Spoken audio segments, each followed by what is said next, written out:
सत श्री अकाल जी। मेरा अज इत्थे बोलने का विषय है जी leadership in management. Every person wants a leader.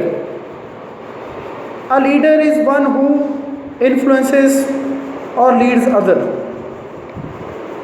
So leadership is a process of influencing the behavior of people at work towards the achievement of specific of goals.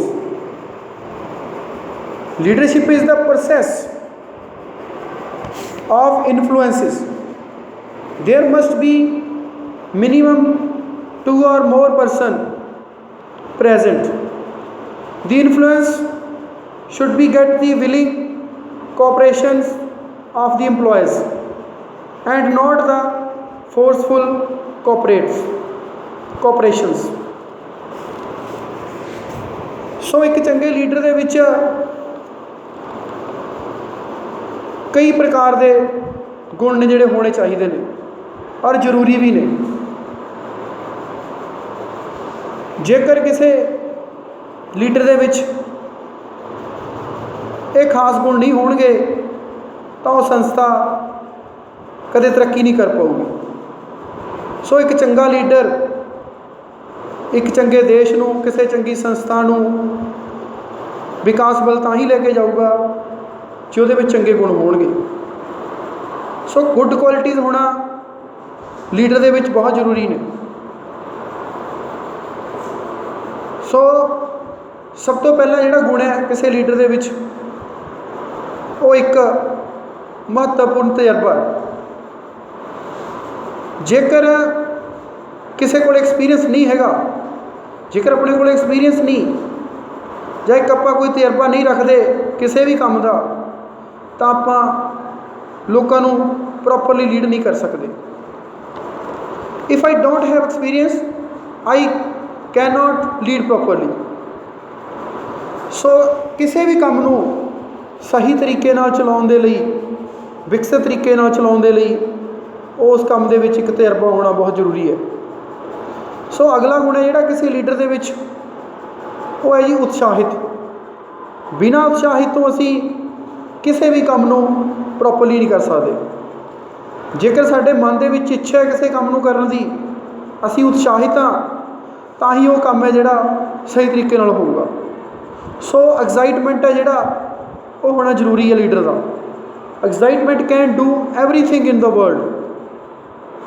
Leader should be always excited. जे साडे अंदरों मन ही नहीं किसी काम करने का तो वह काम नहीं हो सकता। सो उही चंगा लीडर हुंदा है जिहड़ा एक उत्साहित होवे। अगला जिहड़ा लीडर का गुण है जी किसी लीडर दे विच होना जरूरी है, बहुत ही जरूरी है, वो ambitious leader should be ambitious to achieve goals. जे असी इच्छा रखते हैं तो ही असी टीचिਆਂ ਨੂੰ प्राप्त कर सकते हैं। ਜਿਹੜੇ भी किसी संस्था के टीचे ने वो एक अंबीशियस लीडर ही प्राप्त कर सकता। वैल एजुकेटेड लीडरशिप वास्ते या चंगी लीडरशिप वास्ते एक वैल एजुकेटेड परसन का होना जरूरी है। क्योंकि जेकर उसनों चंगी सिक्ख्या ही नहीं हैगी उहदे कोले तो वह एक चंगा लीडर नहीं बन सकता। उन्होंने तरह तरह के कानून ड्यूटीज़ समाज दियाँ होर गल्लां इन्हां बारे सारा होना पता होना जरूरी है।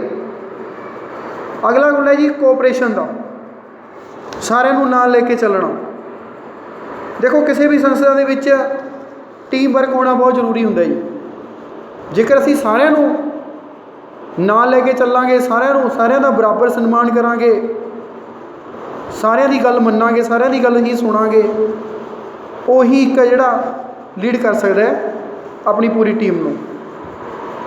सो सारिਆਂ नाल लेके चलना ही मतलब किसी संस्था के विकास में बहुत योगदान पाया जा सकता है।